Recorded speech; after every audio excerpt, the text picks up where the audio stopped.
मिथिला में राम खेलै होरी। मिथिला में राम खेलै होरी।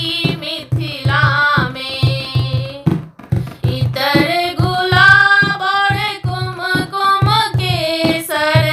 इतर गुलाब और कुमकुम केसर। रंग अबीर भरल झोरी। मिथिला में हो रंग अबीर भरल झोरी। मिथिला में राम खेलै होरी। मिथिला में राम खेलै होरी।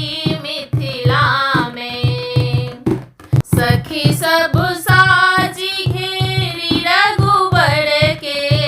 सखी सब साजी घेरी रघुबर के। दिलन अबीर इतर बोरी। मिथिला में हो दिलन अबीर इतर बोरी। मिथिला में राम खेलै होरी। मिथिला में राम खेलै होरी। मिथिला में होइअछि बाध विधान विविध विधि।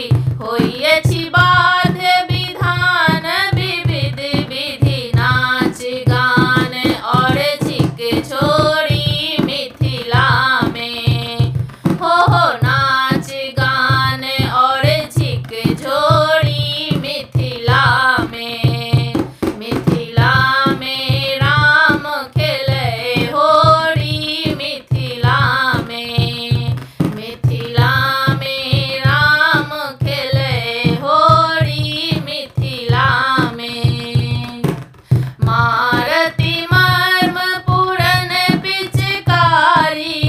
मारती मर्म पूरन पिचकारी। राम सकुच जाई छत गोरी। मिथिला में हो राम सकुच जाई छत गोरी। मिथिला में राम खेलै होरी। मिथिला में राम खेलै होरी। मिथिला में सुरगन सुमन गगन से उझलथि। सुरगन सुमन गगन से उझलथि। अबीर गुलाबिच रंग घोरी। मिथिला में हो अबीर गुलाबिच रंग घोरी। मिथिला में राम खेलै होरी। मिथिला में राम खेलै होरी। मिथिला में कूदती